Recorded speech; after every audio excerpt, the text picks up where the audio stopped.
আজকে দুটো জরুরি বিষয়ে কথা বলবো। যে হঠাৎ ভারতের জাতীয় নিরাপত্তা উপদেষ্টা অজিত দোভাল আজ সকালে কলকাতায় এসেছেন।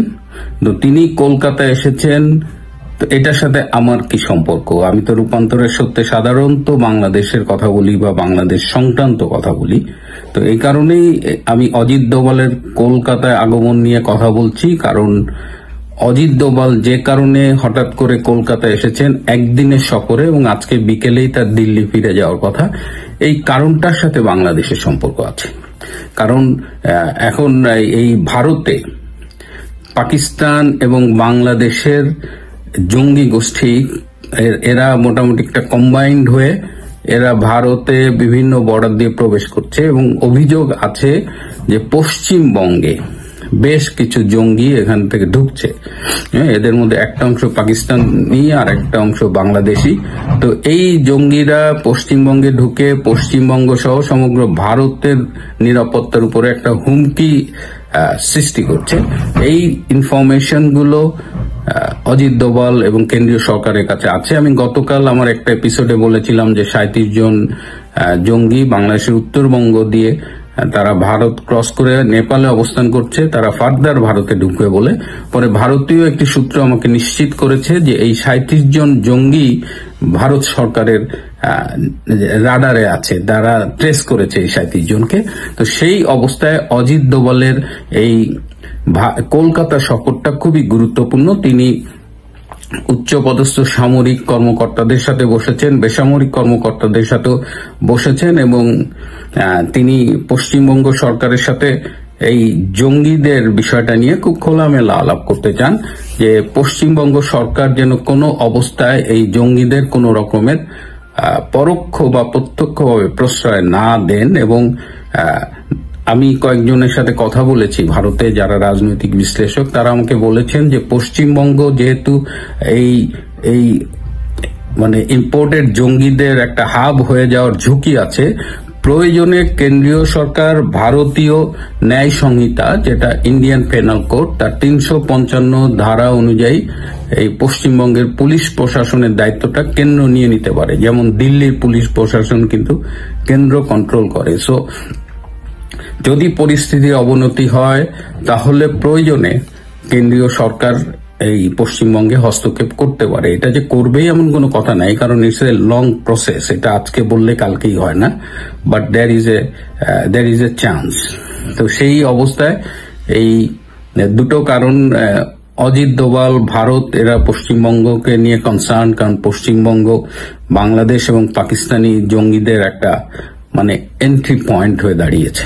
তো এই কারণে এটি একটা গুরুত্বপূর্ণ বিষয়। আরেকটা বিষয় হলো যে কাল থেকেই ইউটিউবে আমরা ঢাকা ক্যান্টনমেন্ট নিয়ে অনেক কথা শুনছি, এবং যেহেতু আমার একটা মানে বন্ধুদের কারণে হোক, বড় ভাই ছোট ভাইদের কারণে হোক, আমার এই আর্মি ক্যান্টনমেন্ট এদের সাথে আমার একটা সম্পর্ক আছে। এটা আমার শৈশব কৈশোরের গড়ে তোলা সম্পর্ক। তো অনেকেই জানতে চেয়েছেন যে মিলন ভাই, what's happening in Dhaka cantonment. যেমন শুনলাম যে কাল লেফটেন্যান্ট জেনারেল কামরুল হাসান, সে principal staff officer arm forces division AFD, তাকে বরখাস্ত করা হয়েছে। কেউ কেউ বলছে যে বরখাস্ত করার পরে তাকে গৃহবন্দী করা হয়েছে, কিন্তু আমি সময় নিয়েছি, কারণ আমাকে কেউ বলতে পারছিল না। আমি একদম মানে সেনা প্রধানের ঘনিষ্ঠ সূত্র থেকে শুরু করে আমার বন্ধু বান্ধব, আমার জুনিয়র, আমি বিভিন্ন চ্যানেলে, কেউ আমাকে ইনশিওর করতে পারেনি যে কামরুল হাসান আদৌ বরখাস্ত হয়েছে কিনা। কারণ বরখাস্ত হলে যেভাবে আমরা জানতে পারতাম, কোন সূত্রেই এই ইনফরমেশনটা পাওয়া যায়নি। যাই হোক, আমি এই কারণে তাৎক্ষণিক কাউকে জবাব দিইনি। আমি সবাইকে বলেছি যে আমি I am trying to find out the answer. তো আমি যখন এই মুহূর্তে আপনাদের সাথে কথা বলছি, now I have the answer, যে লেফটেন্যান্ট জেনারেল কামরুল হাসান বরখাস্ত হননি, তিনি বহাল তবিয়তেই তার পদেই আছেন। তবে যেটি কেউ বলছে না, যেটি আমি জানতে পেরেছি, যে একটা টেনশন কিন্তু আছে। এই টেনশনটা এমন না যে একেবারে ক্যান্টনমেন্টের ভেতরে ভীষণ উত্তেজনা, ওর মুখোমুখি, তা নয়। টেনশনটা খুব সূক্ষ্ম লেভেলে। আপনারা জানেন যে আমাদের সেনাপ্রধান জেনারেল ওয়াকার যখন রাশিয়া সফরে ছিলেন, ঠিক সেই সময় জাতীয় নিরাপত্তা উপদেষ্টা হিসেবে মিস্টার খলিলুর রহমানের নাম ঘোষণা করা হয়েছিল। তিনি এর আগে রোহিঙ্গা বিষয়ক হাই রিপ্রেজেন্টেটিভ ছিলেন প্রধান উপদেষ্টার। সেই প্রধান উপদেষ্টার হাই রিপ্রেজেন্টেটিভ থেকে তিনি জাতীয় নিরাপত্তা উপদেষ্টা হলেন। এটি সম্ভবত জেনারেল ওয়াকার খুব ভালোভাবে নেননি, কারণ এর ফলে জেনারেল ওয়াকারের যে অবস্থানটা ছিল সেটি একটু হলেও ক্ষুণ্ণ হয়েছে। এবং আমার সূত্র নিশ্চিত করেছে জেনারেল ওয়াকারের সাথে মিস্টার খলিলের সম্পর্কটা খুব একটা ফ্রেন্ডলি না। এবং জেনারেল ওয়াকার সম্পর্কে মিস্টার খলিল যে ধারণা পোষণ করেন সেটাও খুব সুখকর কিছু না। এর পাশাপাশি মিস্টার খলিল এই যে আমাদের যে মানবিক করিডোর দেওয়া হচ্ছে বলা হচ্ছে এই রোহিঙ্গাদের জন্য, বেসিক্যালি যেটা আমরা আরাকান আর্মির সামরিক যুদ্ধের প্রস্তুতির জন্য দিচ্ছি অফ দ্য রেকর্ড, সেই টেকনাফ কক্সবাজার জুড়ে যে আয়োজন চলছে করিডোর, এই সব কিছু মিস্টার খলিল সুপারভাইজ করছেন এবং তিনি আর্মি রিলেটেড কাজগুলো প্রধানত লেফটেন্যান্ট জেনারেল কামরুলকে দিয়ে করাচ্ছেন। মিস্টার খলিলকে আর্ম ফোর্সেস ডিভিশনের এই লেফটেন্যান্ট জেনারেল কামরুল এবং তার লোকজন হেল্প করতেছে। সো ন্যাচারালি সেনা প্রধান হিসেবে জেনারেল ওয়াকারের যতটুকু ইনভলভমেন্ট, সুপারভিশন, লিডারশিপ থাকার কথা সেইটা একটু মনে হয় কম্প্রোমাইজড হয়ে যাচ্ছে বিকজ অফ কামরুলস ইনভলভমেন্ট। এই জায়গাটায় কিন্তু একটা খুব সূক্ষ্ম একটা টেনশন কাজ করছে এবং এটা নিয়ে জেনারেল ওয়াকার প্রধান উপদেষ্টা ডক্টর ইউনূসের সাথে কথা বলেছেন, কিন্তু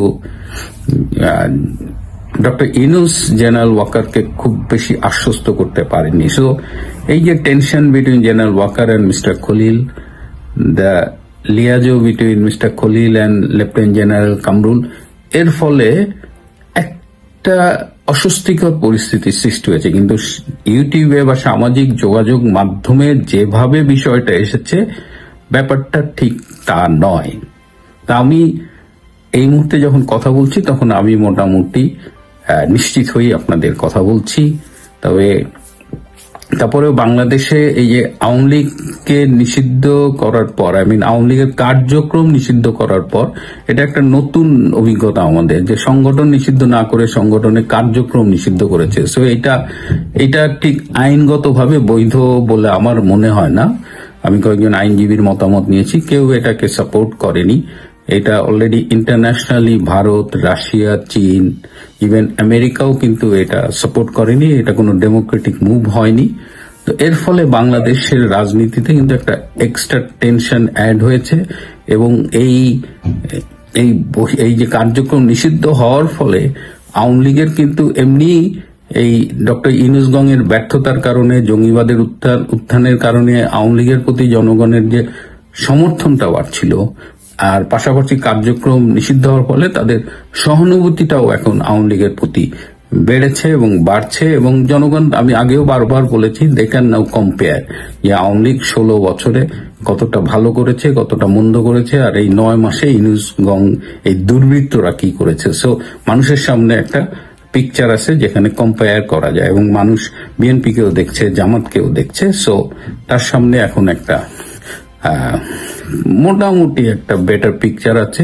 সো এই অবস্থায় আওয়ামী লীগ রাজনৈতিকভাবে কিন্তু অনেক সুবিধাজনক অবস্থানে চলে গেছে। 5ই আগস্ট যারা যেখানে ব্যাকফুটে ছিল সেখান থেকে অনেক বেটার অবস্থানে আছে। সো এই অবস্থায় বাংলাদেশের রাজনীতিতে কি হবে, কোন দিকে টার্ন নেবে, এই আনসার্টেনিটি, এই কনফিউশন কিন্তু থাকবেই এবং এর মধ্য দিয়েই আমাদের এগিয়ে যেতে হবে। প্রিয় বন্ধুরা, আজ এ পর্যন্তই। ভালো থাকবেন, সুস্থ থাকবেন, তার চেয়েও জরুরি হলো নিরাপদে থাকবেন।